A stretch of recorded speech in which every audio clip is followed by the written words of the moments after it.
you an expert, entrepreneur, or small business owner passionate about helping people through life's transitions? The Fresh Starts Expert membership is perfect for you.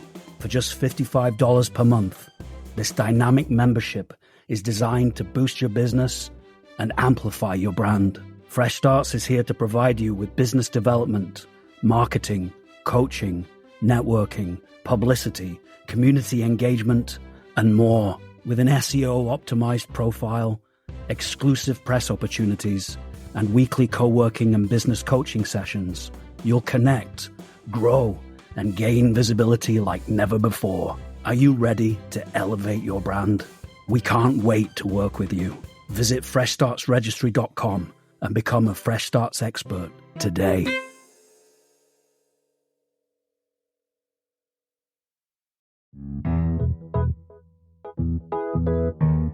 Welcome back to A Fresh Story, the podcast where we have conversations about brave decisions to start over again. I'm Olivia. And I'm Jenny, and we're so glad you're here today.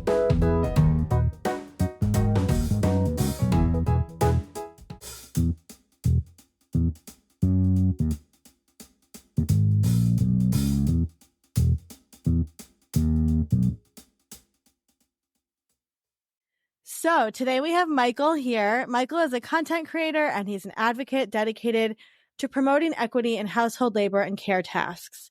He leverages his platform of over 1.1 million followers across TikTok, Instagram, and Facebook to educate and entertain on topics like equitably sharing domestic responsibilities, applying Eve Rodsky's Fair Play method, and the delightful adventures of Bluey, which we love.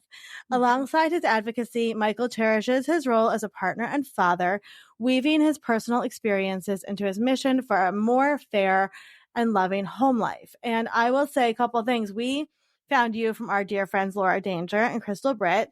Love and them. That's Crystal, how we connected to you. Yeah. I was watching you talk about Bluey on TikTok for a while before that. Yeah, As an adult woman with no children. Yes. We both individually watched you. And then, Crystal's one of our Fresh Starts experts and Laura is a dear friend. And, sometimes we get people who will pitch us for the podcast. I'm just going to say who are men. And, we'll check in with some of our other people to say like, hey, is this person, legit. And Laura and Crystal were like, oh my God, we love Michael. So we're so happy to have you here. Yeah, I love them. I love the work that they're doing. I've been fortunate enough to join them on their podcast twice, and it was always a great experience. They're great episodes. We'll make sure to link to all that. We love their show too. So how are you doing today? I cut Jenny. I stole Jenny's question. Sorry. That's my line. You stepped on my line. But how are you doing today? So I have struggled the past couple of days thinking ahead to the answer to this question. And because the polite thing to do is be like, oh, I'm fine. We don't like polite, yeah. But since this question is like part of the ethos of the show, it's not just like a throwaway question. It's actually part of the show itself. Yeah. I'm going to be open and vulnerable and honest and say like, not great right now. Okay. And I also feel like it's irresponsible to say something like that and then not give any context. So I promise as like a white guy on a podcast, I'm not going to use this to be messy or as therapy. Okay. Like I'm plenty capable of doing my own emotional labor work, but, for background context, I'm going to share two things. So the first is going to sound like what I am kind of affected by right now. It's not, it's a lead in to the second thing. So the first thing is at the beginning of the month, my grandmother passed away. And so while that was certainly sad, it was sort of I don't know if you've ever seen Dairy Girls on Netflix. Yes. It's an amazing show. If you've never watched the show and you're listening to this, like, please do go track down the show. It's excellent. It's a comprehensive series, ended just right on time. But in one of the episodes, a sister passed and they get all pulled into the office and these girls are sitting there and the head nun's like, Sister Declan passed. It was shocking and unexpected. And one of the kids asks, well, how old was she? And they say 98 years old. Yeah. And one of the adults in the room is like struck down in her prime. But my grandmother was 97 years old and she had COVID around Christmas and then she had a rebound bout of pneumonia as a complication of that several months later. So this was not entirely unexpected. I think the part that I'm kind of struggling with is like how it has affected my mom in particular, because like growing up, I always noticed that my mom really wanted her mom's approval, which I thought was weird because I have never had that problem with my own mom. Like I have never had a problem receiving love from my mom when I need it. So I always thought it was weird that she seemed to like work so hard to try and get that from her own mom. Like my mom's very much the classic overachiever, like always looking for a new feather in her cap. Anything that she does like really, really big. Like my grandmother would crochet these blankets and give them away to people, and so my mom took up crocheting, right? And this is gonna look like an oven mitt. I'm gonna try it's a patch. I love that. So since most folks aren't watching a video of this or listening to audio, like it's gonna look like an oven mitt on camera with like some multicolored fabric. But my mom was in town a couple of days ago, and you know, my partner Kelly and I, we have two girls, a 2-year-old and a 4-year-old, and they love helping us in the kitchen. So for Christmas, we got them like this little Melissa and Doug kitchen. Love it. And they just are over the moon about it, but they don't always take their fake dishes back to the kitchen when they're done playing. So like literally in an hour on the couch, my mom like crocheted up these 2 little oven like heating pad looking things that she had actually like, it's really hard to see, but I'm going to try and change this. So she did some of this stuff to the yarn to make it look more like a scrub pad. And so these are little scrubbers for them to wash their dishes. And they are just like over the moon about it. They love that. So now they're actually taking their dishes back to the fake sink to wash them. And, you know, there's a level of detail and care in here that like is not just something that comes up off that. Like it's, again, since this is an audio podcast, like there's a very intricate pattern. It looks like it's multi-layered. This is something that she put together in an hour with just the skill that she's developed over time. And that was just like something that she had picked up because she wanted to be closer to her mom. And my grandmother always had this kind of thing that I even told her, I was like, this feels a little morbid, like this feels a little uncomfortable. Whenever we would go to visit, she would walk us through her home, which I lovingly called like the Museum of Memories, and say like, you know, when I pass, what are some things that you want for your family? Like, do you want this chest of drawers? Do you want that table? Do you want these Our grandmother dishes, did the same thing. And it always made me feel really uncomfortable. But like, as I got older, I realized like, no, estate planning is really important. Yes. The older you get, and, you know, making sure that people end up clearly communicating wants, needs, expectations, and things like that. Yeah. And my mom, like, there were certain things that she had wanted in the home that had really strong memories and attachments for her. My grandfather, who I never had a chance to meet, he passed before I was born, was a college professor, but also a woodworker. And this was before you had like electric table saws and drills and stuff like that. So he was literally using those hand planes to shape the wood by hand. He was using chisels to create dovetails to put everything together. And so there were multiple pieces in the home that he had built by hand that, you know, there were a couple that I'd said, I would really love to have that in my family. His woodworking legacy is why I took up woodworking as a hobby. And my mom, like, there were specific pieces that were attached because her dad made them. And there were certain things that she had really attached memory to in there.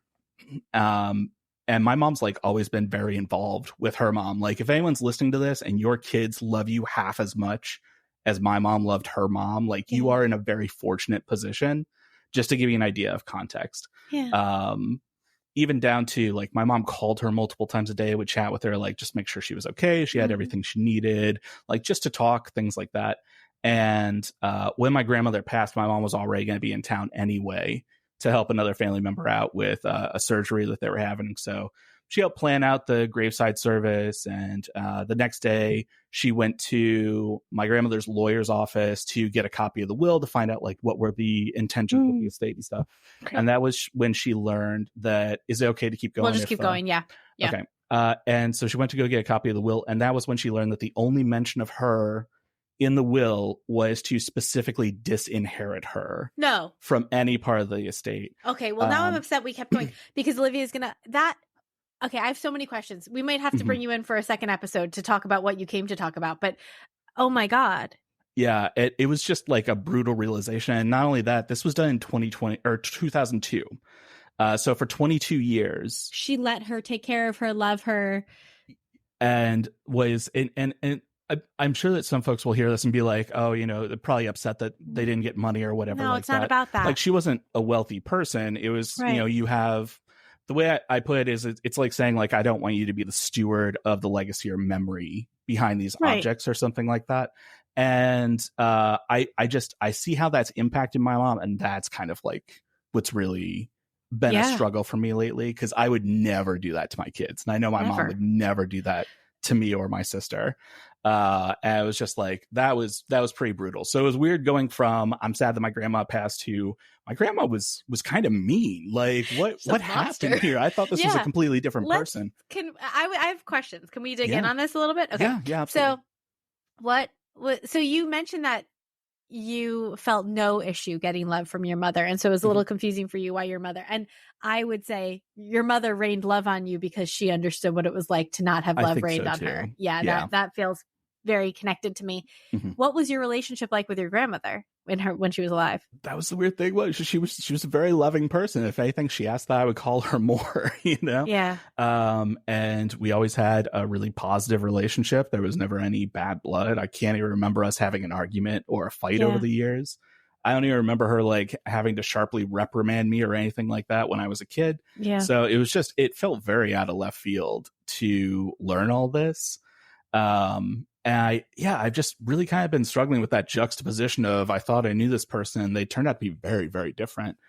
And you can't confront her. And I think that's hard too. Yeah. There's no it's done. Like there's no conversation to be had. There's no closure at all. It's really like, we can't ask like, hey, what was going on with that? Why did you do that? Like you wonder, like, did something happen in like 2000? What'd you say? 2004, 2002? 2002. Yeah. Yeah. Did something happen? Back. And then she like forgot to she was mad for a day and then forgot to fix it. Like, yeah, I don't know. I will say to his credit, she was in a long-term relationship with her life partner. Like they had never married, but they had been together for decades. And like, he was even caught off guard by the whole thing. And he's intending to honor like some of the things. Cause again, when she walked through the house and said, okay, you know, this dresser is something that you could have. This dresser is something you can have. Like he made a note of all that. And he was like, okay, you know, we'll make sure that you guys get the things that you were meant to. But yeah, that was Olivia, I feel really badly because you kind of missed like the major drop. You missed the reveal. Olivia, I bet you can guess what the reveal was though. I don't know. Tell me. His mother was so mad. I was just yelling at the internet. Oh, I'm so sorry. His mother was disinherited by the grandmother. Got it. 20 years 2002. ago. 20 years ago, yeah. Got it. Yeah. You know, it's funny, Michael, the story that you're telling, our grandmother was a really wonderful, our grandmother who is passed away, mom, she's right there above me, was a wonderful grandmother. And a complicated mother is what I would say. And she was also with her life partner for about 50 years and they never got married. So and he was a woodworker. So there's a lot of like synchronicity in that story and I understand it. And I'm glad that, what's your relationship like with her life partner? Is that kind of your grandfather or is it kind of like a distant grandfather a little bit? More like distant. Yeah. Okay. We've never been like super, super close, but we haven't had like a conflicts or an issues. Aggravated relationship or anything like that. I'm relieved to hear that he's going to honor some of the good, you know, the wishes that people are complicated. And I imagine it breaks your heart watching your mom, like you said, go through that. Oh yeah. Yeah. I cause it's still very fresh for her. And I think it's one of those things where like, again, I'm not going to make this messy or like share all the family tea or anything. We love all the it's family just like, tea, I can tell my mom is struggling with it right now and doesn't quite know how to begin processing. Cause she had, the most I've heard from her right now is she described it as just like a gut punch, which I think is very much an understatement of what happened. But it is one of those things where like, I know my mom would never do that to me or my sister. I know that Kelly and I would never do that to our kids. So it was just kind of a brutal realization that again, this person that I grew up with who had like all these fond memories, like she's lived in the same house. My grandmother lived in the same house for almost her entire life. Yeah. Because her parents bought it in the early 1900s. So like, she had been in that house for a long, long time. And that was like my mom's childhood home. That was kind of my childhood home. Because as I was growing up, we lived right down the street from her for several years. So like I was over there all the time. If I was sick, if it was after school, if my mom needed childcare help, I was always over there. So it was so weird to have these really positive memories and then find out like, wow, that was a really mean thing to do.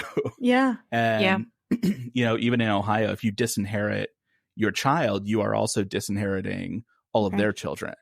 So any branches off of that part of the family tree are just cut off. Wow. And it was just really bizarre. I still am not quite sure how to reconcile the two memories that I have. Yeah. Yeah. Oh, yes. I will say this without going to the family tree, because our mother sometimes listens to the podcast. I think Olivia and I are reconciling some letters that we found between our grandparents and dealing with understanding, knowing people as they were versus as you knew them versus what they said. And again, not being able to have a conversation with them. That's really tough. I feel for your mom. My heart breaks for her. Yeah, Because this thing that she was striving for her whole life, the answer was, yeah. You know, it was like, am I worthy of love? Am I worthy of love? And then it was like, no. You know, like that's, yeah. It's the answer that we all fear. And it's hard too, like even just losing your grandmother full stop, right? Is trying to figure out, like, you know, our grandmother, who was our whole world. And when she died, I had to recalibrate, right? Everything. You're like, how do I put this into form and function in my head that this person is not here? And then to have to kind of, as an adult, right, deal with all of that, like adult tea is a lot. So we validate all of that, messy, and we hear you. What was the other thing you said was going on? There was two things, right? This was the thing that. So the first thing was that she passed away in the second. For listeners, my internet went out because Optimum. We need to talk. Anyway, well, okay, that is a lot, and I really, I don't know. I think that I hold you in the space of like worrying about your mother, and I think that what we seek to do, and as an aunt and as a mother, Olivia's a mother, you know, we hope that we raise boys that care and feel this way, because I think it's to see how affected you are by this. It's sad, but it's also important that you are affected by the people around you that you love and that love you, and that their sadness, you know, you can hold it and while still living your life. Like I think it's an important thing for other men to see. Yeah. Well, this, while I could continue on that for an hour, as I told Michael, I was like, we can bring you back later for another episode. Why don't you take us back to the beginning of your Fresh Start story? Yeah. And I, you know, as someone who's listened to the podcast, there are some that are like really big and notable. And it's like, here, I got this major divorce, or I was in a car accident. And mine was, I posted a video about me cleaning out my Stanley thermos. And this was back in 2020. So as a prelude to that, we found out in 2019 that we were expecting our first, which was very exciting because it was on purpose. Like, love when that happens, when a plan comes together. But I had like a lot of anxiety about becoming a father and like that shift in identity. And I am one of those people who like needs to know things. The unknown is like very uncomfortable pretty frequently. So I tried to do a lot. Read books, like signed us up for classes. There was, and I had shared like some of this in a video that I posted just a little bit ago. So if you saw my video about like the death apples, this is where part of this is going.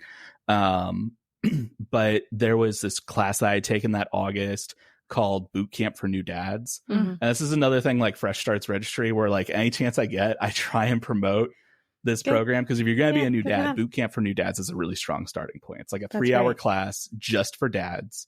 They bring in quote unquote vet dads, sticking with the boot camp theme, who have been dads for like 3 or 4 months, and they bring in their infants. Like they come to the face-to-face class, so you get a chance to like help them change a diaper, hold their baby, comfort their baby, like ask them questions and get like brutally honest answers about what the adjustment's been like. And, you know, there was one dad where his partner wasn't able to breastfeed, so they were formula feeding. So I had a lot of questions about that.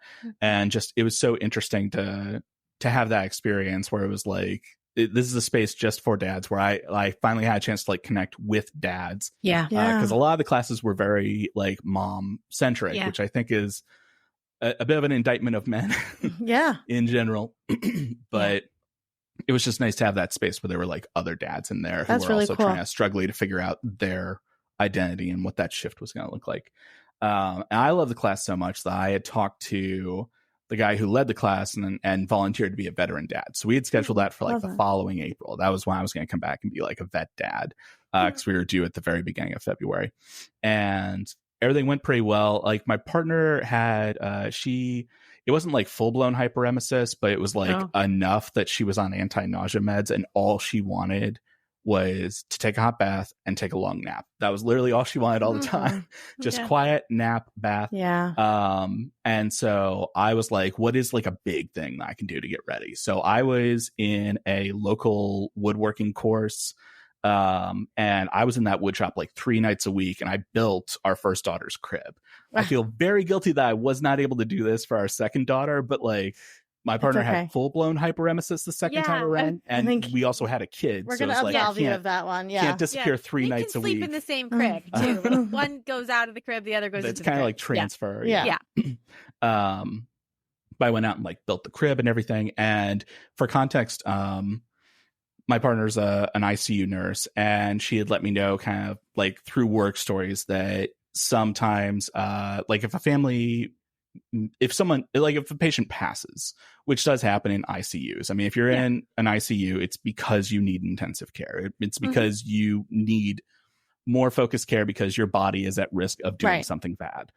And so every once in a while, someone would pass, and dining services would send up this cart, and they would have like soft drinks and snacks and like this bowl of apples on top, and that were like individually wrapped in plastic. And some people on staff would nickname them death apples. It was sort of like this signal that if you're outside that room, be quiet, be respectful, like someone is in there saying goodbye to their loved one. So I was like, okay, so our birthing plan is don't get a death apple cart. That's really like, I have a couple of things in mind. She had a couple of things in mind, but like our general birthing plan was we did not want to end up in that situation. Yeah. And we had a scheduled induction. I remember we had gone out for Chinese food the night before with her parents, and then they called us at 9. They were like, all right, we got a bed for you. Come on in. Got started on, I think it was like Cytotec and some Pitocin. And because Kelly and I had already talked about ahead of time, she was like, if I'm laboring and it's really not that intensive, you should get some sleep because we're not going to get any sleep after this baby is born. Like, you got to get ready. So I slept a little bit overnight. In the morning, I went to go get breakfast. I came back, and as I was walking down the hall, I was like, it felt like a TV show, because all the stereotypical things that you see on TV were happening in the labor and delivery wing. Like, there were people who were like just holding their bellies, just breathing through, rocking a little bit, walking around. And I was like, this feels like a movie. This feels like a TV show. Like the room next to us, it was like that scene where they're like screaming and pushing. It's like, just that guttural primal thing. And I get back into the room, and things are starting to pick up a little bit. Kelly was on one of those bouncy balls to kind of like move around a little bit. Again, cinematic. And again, it really was. And then she was asking me for like counter pressure to like push against her back while she was going through contractions.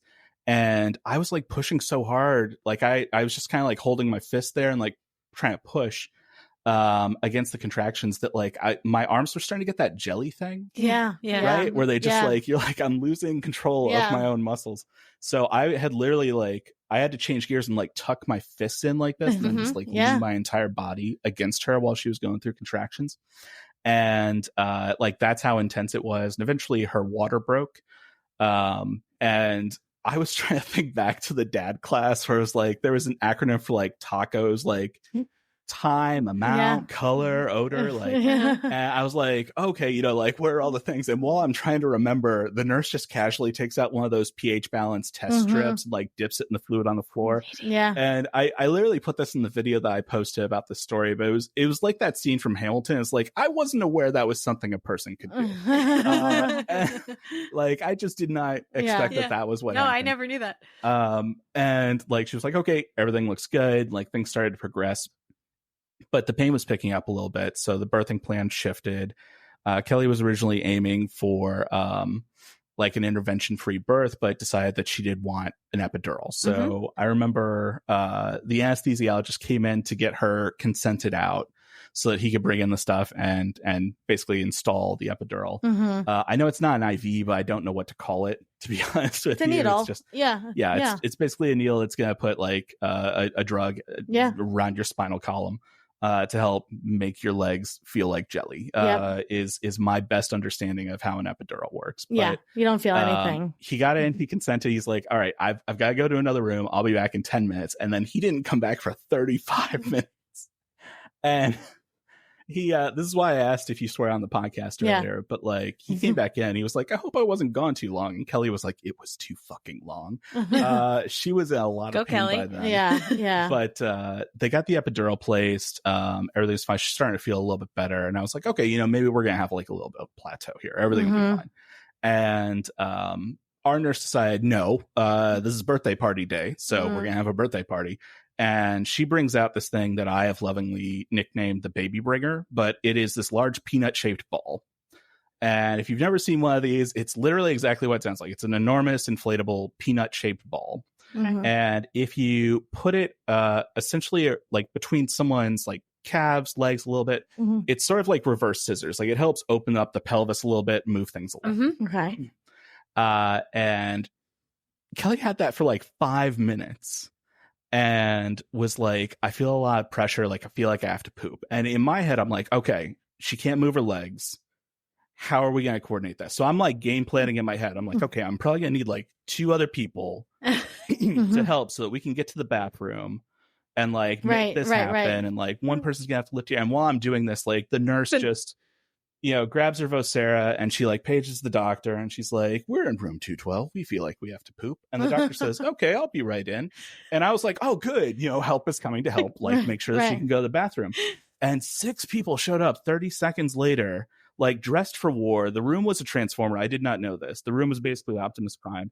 Like lights dropped down from the ceiling. The table or the bed that she was on turned into like this amazing table with like all these different, attachments and like stirrups Inspector and like there was a little bucket and stuff. I was like, what happened? I don't understand. But it moved really, really quickly. I was like, oh, the pressure means baby. Pressure means baby. I stored that away for our second kid, by the way, and I had warned the doctor, like the moment that Kelly said with the second delivery that she felt that pressure, like she had to poop. I told the doctor, I was like, you've got like 30 seconds before this baby shows up. And she was like, no, it's fine. This doctor had like the gown halfway on and had to catch our second's baby like head with her arm while the nurse put on the other part of her gown. Wow. So I'm just going to say I was right. You were having like, I don't know that much about you as a partner, as a husband, as a father, but like you were having this experience where you were like, Kelly is my problem. Kelly is my person. I take care of Kelly. So if Kelly says Kelly's water breaks, it's my responsibility to know what that is. If Kelly has to go to the bathroom, it's my responsibility. And I think it's beautiful. You were just sort of having this adjacent journey to what was actually happening. It was definitely an adjustment. It's Michael's job. And then they were like, no, Michael, we're going to take care. You do the dad thing. We're going to be the hospital. But you were like, I probably have got this maybe. But you wanted to. And I think that that's beautiful. But go on with second the story. nature. Yeah, absolutely. Yeah, I really love that part of it. It was like, just, again, it's the knowing things that helps address some of my anxieties. So it was like, it was important to me to know those things. So selfishly, it helped with the anxiety, but like selflessly, I really like being there for my partner. That makes me feel good. But things are moving along. Like I had let them know that I vagal around blood and stuff like that. Like I'm not good with needles. I'm not good with blood. So they had told me in the baby classes, they were like, look, you are not allowed to become the third patient in the room. Like you gotta tell people if you're bad with blood. And so they had put me on the stool, like facing up to Kelly. And I remember at one point, like she was holding my hand. She was kind of like pulling on it a little bit. And I was like, oh, she just wants to hold hands. Like this is just a really intimate, wonderful moment. And she finished that contraction. She was like, I'm going to grab this bed if you don't pull back on my arm during this contractions. I didn't realize she actually wanted me to pull so that she had something to pull against. So I literally had looped my arm through the bed so that she could grab like and pull as hard as she needed to. I had made a joke about how we were arm wrestling to see who could hold the baby first. And one of the nurses did laugh. So I feel like that was a little levity. Kelly did not think it was funny in that moment. Understandably, she was busy. Anything was funny at the moment, to be fair. I think Kelly had shifted to a completely different mode at that point. It was incredible. And again, I'm gonna work through this next part. I'm not gonna choke up. But okay if you do. Again, I vagal a bit. So they had me on a stool, like facing up towards her. I wasn't originally gonna look. And then they let Kelly know that, like, hey, the baby's crowning. Do you want to touch the head? Which I, to each their own. I find it to be a little odd, but apparently it helps with the birthing process. But since Kelly and I had talked ahead of time and we had put together a birthing plan, she was like, I absolutely do not want to touch this baby's head when the baby's crying. And I turned to the nurse and I was like, she absolutely does not want to touch the baby's head while the baby is crowning. And again, I wasn't originally going to look, but I looked and it was incredible. It was one of the most amazing things that I've ever seen someone do. And it was so cool. I've never heard anybody talk about this. Like, I've never heard another guy talk about what it's like to have that experience and see your kid be born. And I found it to be such a disappointment because it was like, I don't want to be cliche and say like, oh, it was magical. It was something I've never seen, but like, I've never seen anything like that. It's among the two most impressive things that I've ever seen someone do. And the second was just delivering our second kid. And like, it was spectacular to see it all happen. And one thing that really messed with me was, our first daughter was Eleanor. She came out, they kind of like gave a quick wipe and immediately put her on Kelly's chest. And no one warned me that like she was going to be super purple. Yes. That happened to me too, Michael. That happened to me too. I was like looking around at all the nurses and doctors because it got so quiet. Like, she wasn't crying or anything like that. Like, I thought babies were supposed to cry when they were born and be like a relatively normal color. And here's this purple silent baby. And I'm like, is it okay? Like, is she okay? Your mind starts to wander immediately. Like, is this like a stillborn situation? Have we lost this child? And then she started crying and everything was good. And it was like, I eventually the crying became really terrible, but me too. It definitely wears on you as a parent. It's a very hard sound to hear, but in that moment it was fantastic. Yeah. Like, oh, okay, beautiful. Everything's good. Her color started to return in like 5-10 minutes. Yep. It was just, she had been locked in for so long that like she literally had a line across her forehead. Wow. I was like, why are they putting a hat on her immediately? And it was because it was partly to cover up the line, the fact that her head had like it had been locked in a little bit, so it had a day or two to like come back to normal. But everything was good. This is a really large hospital, so you don't stay in the room where you deliver. You get moved to a recovery wing. And I remember I packed up all of our stuff. It was like an hour later. Kelly was in a wheelchair. They were rolling her. She had Eleanor on her lap, and they go out of the room and they turn right, and I go out of the room and I look left, and in the room next to us where there had been like yelling earlier, there was one of those dining services carts with the apples on top. And it was like, we were, I don't want to be selfish and say like we were this close. It was just one of those things where it's like, part of that birthing experience will always be knowing that the people next to us didn't get to meet their kid. And like, I love our kids. They're amazing. And it's truly like this big gift that Kelly's given our family that like I can never repay. And it just, part of that day for me will always be that the people next to us did not get that gift. Yeah. Right. And again, it's just one of those things where it's like, God, I would have loved to talk to other men about their experiences and like, what was it like? Like, what was the impact on you? What do you remember? I don't see that very often. But this was why I was really excited about that boot camp for new dads class that I had mentioned. Yeah. I was supposed to be a vet dad, like just 3 months down the road. I was going to take Eleanor in, like interact with everyone. But she was born February 2nd of 2020. And so, based off of the time that we're recording this 4 years ago, we were all in lockdown by now. Yeah. And so I never got that experience. And just, I had all these things in my head that I had wanted to do with our first kid, where it was like, I learned how to do the boba wrap, right? Like I could do that in my sleep. I had it down pat. Like I knew exactly how to do the boba. I was going to like strap her in and just walk around our downtown, just really charming little area. And like, it's kind of like Aladdin, but without the creepy romance angle. Just like, I'm going to show you the world, I'm going to show you all this different stuff. Like we're going to go on walks. We're going to like go through this downtown. I'm going to go grab coffee. You're going to be strapped to my chest and everything. Yeah, you have a version of what you think parenthood is going to look like. Yeah, and it was completely different. It was completely different. I know it's going to be hard for people to remember because it was like 4 years ago. But when COVID first hit, we did not have vaccines. We didn't know hardly anything about this brand new disease. We just just knew that it was super contagious. And if someone was immunocompromised or, let's say elderly or had some pre-existing medical conditions, it hit them especially hard. Yeah. And those lockdowns were because the hospitals were becoming overwhelmed.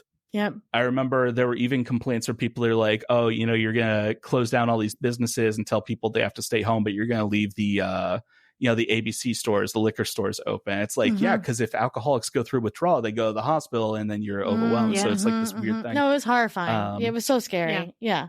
It was really, it was tough. And, then you see countries that were getting hit really hard. Yeah. And then a couple weeks later, the exact same thing would happen here. And Italy was a really great example of that. Like whatever happened in Italy seemed to happen in the US on a 2-week delay. And it really affected Kelly because, again, she's an ICU nurse, to see like just hallways of carts and patients in Italy and like how overwhelmed everyone was and stuff like that. And she had ended her maternity leave early to go back because she was worried that her colleagues were just completely overwhelmed in there, and she felt guilty not helping. Right. Yeah.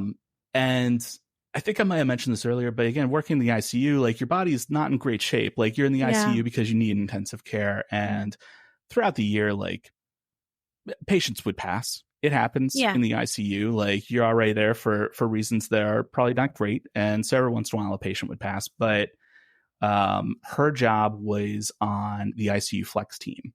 And that just meant that she would show up and they would say, okay, the burns ICU, they have someone who called out, you got to go help out there. Or the surgical recovery ICU, they had someone call out, you're going over there. Every single time, like when she went back, they sent her to the unit that was working with COVID patients. And she's got like FEMA training, so she helped them set up the hot zone that was segmented from the rest of the unit. But still, like when you went in, you had to be in full PPE. Like usually there were multiple layers of masks. There were eye protection, gloves, gowns, aprons, like all this stuff that you had to wear. And it was so intensive to put on that sometimes they would just stay in it the entire shift. So like you would go 12 hours without a drink of water, without eating, without going to the bathroom. And she would spend time with these patients, and literally every patient that she worked with, except one, passed away. Like every patient but one died. And she would, like, if their family sent letters, she would read them the letter. She would like hold the iPad while they did the FaceTime calls. She would hold their hands while they passed so that they didn't have to do it alone. And it's like, it's hard enough to do the labor of working in these environments and then to take on the emotional labor of helping people pass. And seeing all that, like it really, it settled in on her very heavily. To the point where she was like, I am terrified of bringing this home to you and to our daughter. So Eleanor and I literally lived apart from Kelly for several months. Like we lived with Kelly's parents because she was worried about bringing COVID home to us because we just didn't know much about it at that point. And it was just this overwhelming sense of grief is the best way that I've found to explain it. Because if you had your first kid during COVID, especially during like those early months of COVID or like right before then, you did not get the parenting experience that you were promised or expected. And it's like I had all these big ideas of stuff that I wanted to do, and it just went right out the window. It was not possible to do those things anymore. And, again, grief is probably the best word that I found to describe what that sense of loss is. And I know that looking back, like our kid's not going to remember, like you don't form memories that young, but I remember, Kelly remembers, our folks remember, how stringent it was. And like, they didn't get to meet Eleanor for like the first like couple of months after she was born because we had to be so strict about COVID protocols and things like that and bubbling so hard.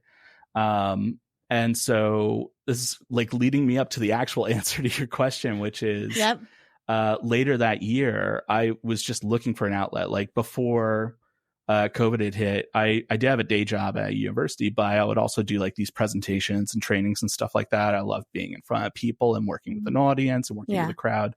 I do a lot of online stuff, but like webinars and whatnot, but it's still like, it's really nice to get in front of a group of people because it's a different type of energy and vibe and being able to work with the crowd. For sure. And one of Kelly's friends was like, have you like thought about signing up for TikTok? I was like, no, because at that point you have this stereotype in your head of like, no, it's for, silly dance videos and weird trends about planking and whatever.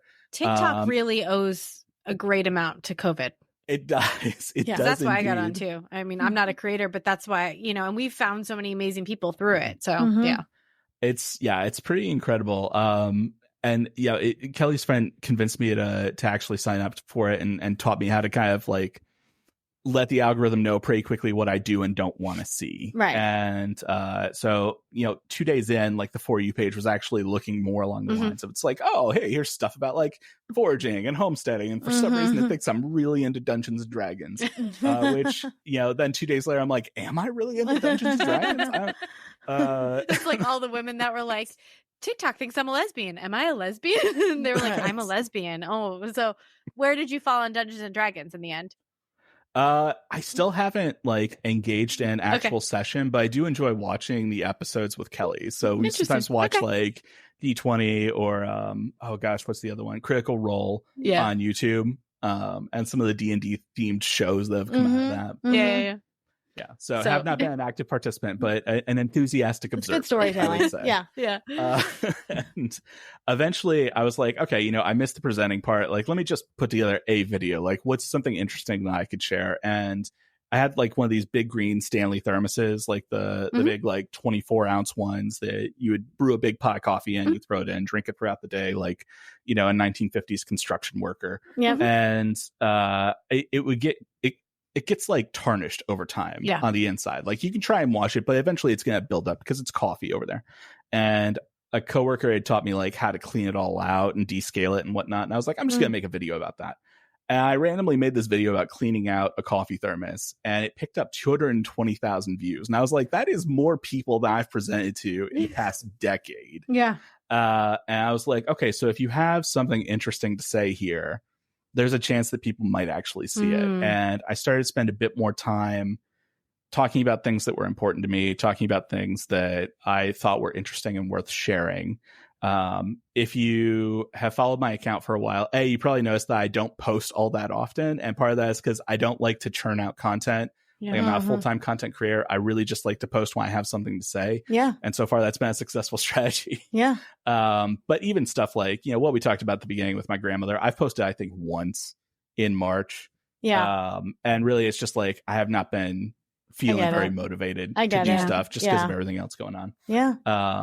But it's been really refreshing to post about some of the things that matter to me that I think are important or interesting, and to get such a strong positive response from other people, and some of those connections with other parents that I was really craving that I could not necessarily get in real life. Right. It was nice to be able to at least get some of those connections virtually from other parents who were also struggling with, we can't really go out and connect with a lot of other people because of this, or this, or, one of our kids has a speech delay. So being able to hear from speech therapists who are like, this is not your fault. You didn't do anything wrong. Like they didn't do anything wrong. Sometimes speech delays just happen. Here are some cool strategies you can try. Yeah. And it would just a bit of reassurance as a parent that like, oh, I didn't break my kid or anything like that. Like this is a normal thing. There are certain ways that you can help. That really led down a path that I think has positively influenced my life over the past several years. And really helped me deal with some of the grief that I had from those experiences that I know I did miss. Yeah. So again, I know it seems a little silly to say like I posted a video of me cleaning my thermos, but it doesn't. I think it led to a really interesting road, I think. Yeah. And connection. Now I have a question sort of overarching, which is, why are you like this? And how, like you why are you like this? Like, I sadly don't think that the way that you are when it comes to parenting, fatherhood, caretaking is how many of us encounter men. I will say my husband is like this too, but her ex-husband, other people's ex-husbands, lots of people's ex-husbands, lots of people's current husbands are not like co-host ex-husband. Yes. Any random co-host that you can pick in this room's ex-husband was not like that. Was this, did you learn from your father? Are you just, why are you like this? It's sort of a long trend that I have of doing the opposite of what I see. So, you know, like my dad in particular, like my biological father, was not what I would call like a great example of a dad. Like at one point, I remember he had sued my mom for visitation rights when I was like 8 or 9 years old. And because he had supervised visitations when I was younger, we had a record of how much time he had actually spent with me up to that point. Yeah. And the reason that the supervised visitations stopped is because he stopped showing up. Yeah. Right. He just was not there. But since we had this formalized record, we were able to go back and see, like, from the time that I was born to the time that I like was 8 and this lawsuit was filed, he had spent less than 24 hours with me my entire life. And of course, the court was like, okay, what's in the best interest of the child? It's probably to have a strong relationship with both parents. So they agreed that like he should have some visitation. But even with visitation, he didn't spend any time really interacting with me. He was a mechanic. I would have loved to have learned how to take care of my car. Would have loved to learn how to change my own oil. It saved you a lot of money. You know, Dr. YouTube was who taught me how to change out my spark plugs, as an example, which is surprisingly easy to do, by the way. Well, you can teach me. And like even like air filters, I didn't realize there was. This is gonna sound so embarrassing because I've always it's always been the oil change place. It's like, hey, you need a new air filter. I'm like, great, let's do it. Did not realize for like 2 decades that there was an air filter inside my glove box. Yeah, that happened to you, like, Olivia. Pop out and replace. I didn't know that. We had or maybe it was my car. I don't know. It was one of us. So did you have? But he just didn't spend a lot of time. You know. Yeah. So you were raised by a single mom. Mostly, yeah, and she did remarry later. But it was just like that relationship with my dad never really existed. I tried to like put some effort into reconnecting when I was in college, and he did not match that energy. It was one of those things where, again, I'm not trying to make this sound like a sob story or anything like that. So I know I've talked about several difficult things. That's okay. We're all about that here. But you know, my mom had recently gotten in touch with him over the past couple of years, and he learned that he was now a grandfather, and it's to the point where he put so little effort in that it's like, I really don't want you to be a part of it. I don't have the emotional stamina or energy or desire to put you into part of my life or my kid's life. Yeah.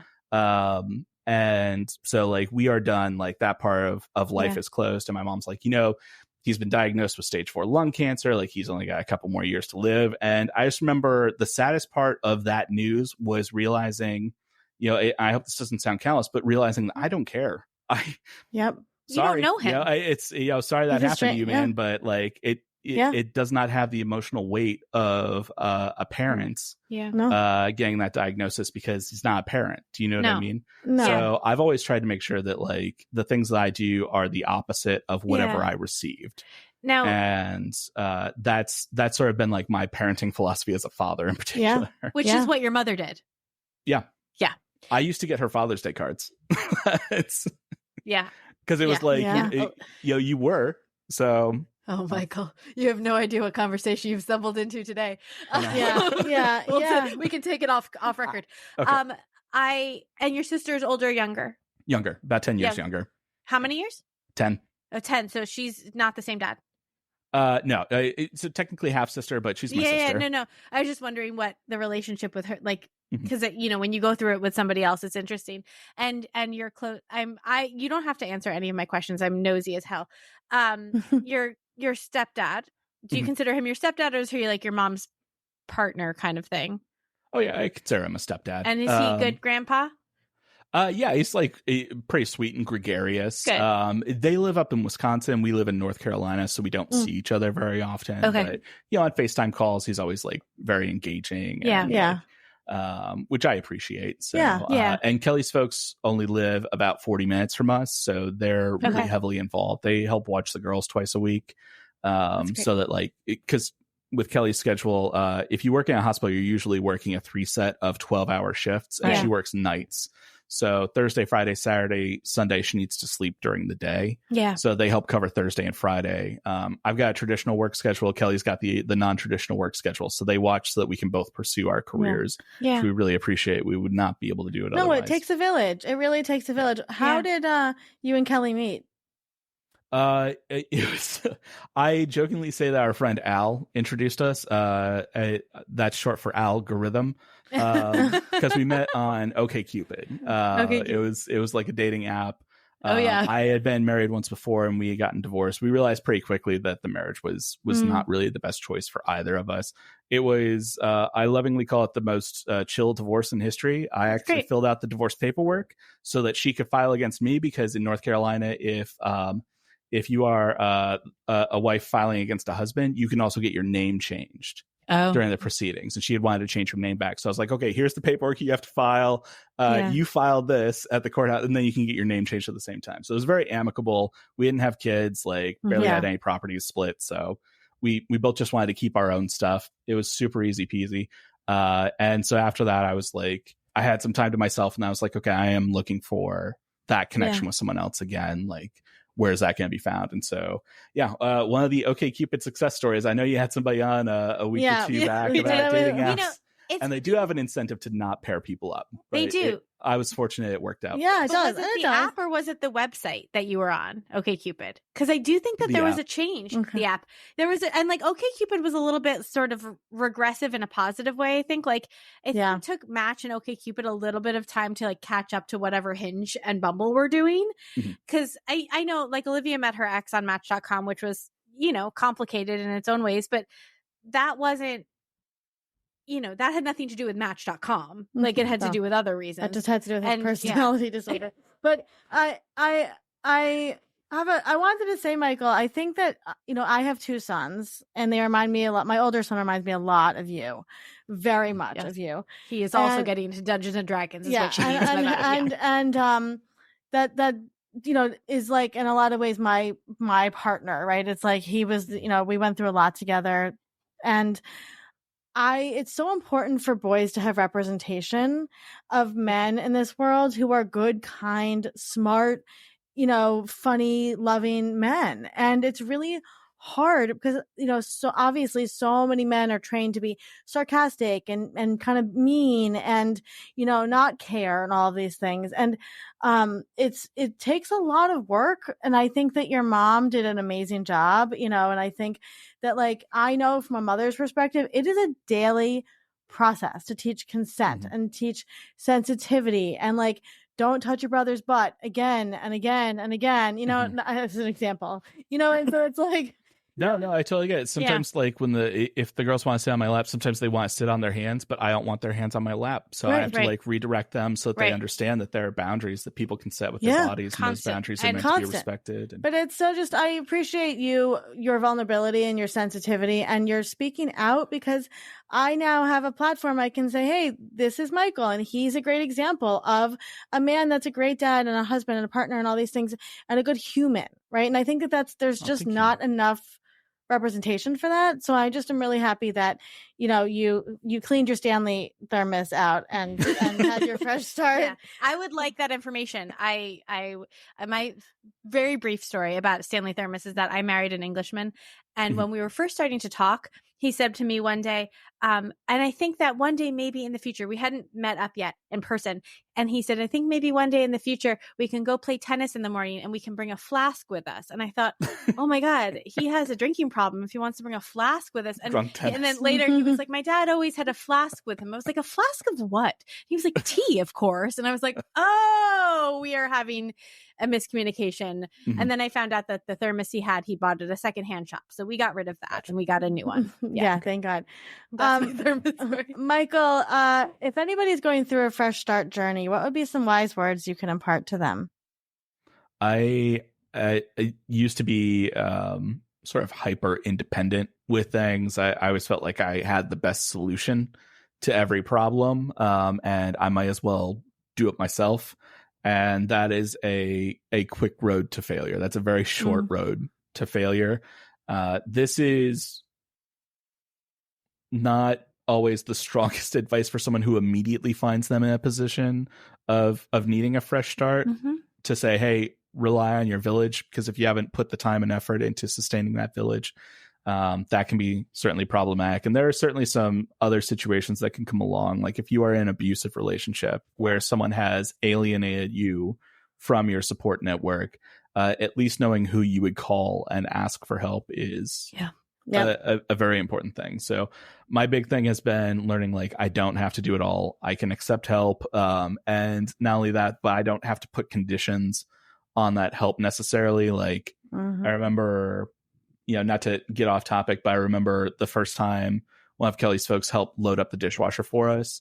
And I looked at it and I was like, this is all wrong. This is not how I would do it at all. But the dishes got clean and they put them away. Yeah, right. And I made a rule for myself that day. I was like, the correct way to load the dishwasher is the way that the person did it. Right. Yeah. Like yeah. Their way is the best way because they're the ones doing it. And I don't really need to specify like how you're going to load the dishwasher. All that matters to me is like, you gave me the gift of clean dishes. Yeah. So I didn't have to do it and I appreciate it. So I think leaning pretty heavily on your village of support is really the key thing for me. I love that. Love I love it. And the hardest question, last question, what was the last thing that you ate and truly loved? I have this queued up so I can give the recipe over air. Okay. I made this when my mom was in town earlier this week, and she can be a bit of a selective eater sometimes. So, if she happens to be listening to this, I think that's a very fair thing to say. We love you, Michael's mom. Yeah, we think you're amazing, Michael's mom, just for the record. But it's called a Mississippi pot roast. So this is very, very easy to make. You make it in the slow cooker. It takes 8 hours. And I love it because you just stack everything up and you walk away and everything's fine. So you get a 3 to 4 pound chuck roast, toss it in the bottom, cover that with a stick of unsalted butter. You can just put the stick right on top. Like I'm here for it. Yep. A packet of au jus gravy mix, a packet of that Hidden Valley ranch dressing mix. I'm just impressed you could say au jus. Amazing thing. Au jus is a hard word to say for me. 6 of those pepperoncini peppers that Papa John's always tosses in with the pizza box. And I also get baby carrots and like little potatoes that I throw in there as well. And you just let it sit on low for 8 hours and it comes out amazing. So it was a winner for the whole family. Include that in the links. I'm having baby potatoes for dinner tonight and I'm very excited about my mouth is watering just listening to this. Michael, if people want to go follow you and support your work, how can they do that? Simplest way to find anything that I post is beacons.ai/worldshaker. So again, just beacons.ai/worldshaker. And why Worldshaker? It was like a very old nickname that I'd had. It came from like Cool Hand Luke. Okay. Where it was not like the happiest movie in the world, but there's a scene where he's like, that boy is a natural born world shaker. And I always loved that. I always loved that idea. You are a world shaker. I'm excited to see what you do next. And I think, I'm happy that you're in our orbit because it's going to be very exciting. Yeah, you're thanks awesome. So much for having me. And thanks so much for the work that you do. I love shouting you all out because it's like, I feel like this didn't really exist several years ago. Someone was leaving a relationship, and one of the biggest barriers is I have no more stuff. Like if I have to leave emergently, if this is let's say it's worst case scenario, a highly abusive situation, financial abuse, like coming out with nothing, to have a spot where you can start with something is, I think, a pretty miraculous gift. So thanks for all the work that you're doing. Appreciate that. Well, we're excited to continue chatting with you, and you're welcome back anytime. And thank you for your time today.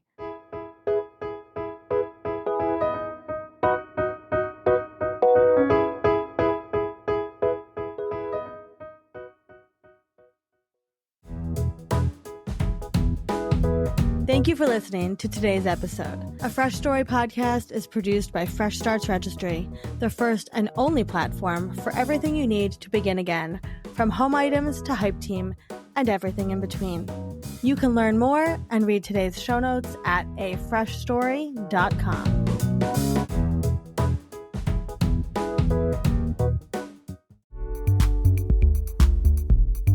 Are you a freelancer, solopreneur, writer, creative, or professional looking to achieve your goals within a supportive community? Have you found that working from home on your own gets lonely? That you're missing the accountability and community of a positive workplace environment? We understand. And we're so excited to introduce you to the Fresh Starts Collective. For just $35 per month, gain access to 6 daily offerings a week, including virtual co-working, open office hours for business coaching, accountability sessions, and networking opportunities. Enjoy expert workshops, monthly events, and an extensive content library. Connect with marketing, design, and writing professionals to brainstorm and grow together. Surround yourself with accountability, community, and growth. Elevate your journey with the Fresh Starts Collective for only $35 per month. Visit freshstartsregistry.com and join us today.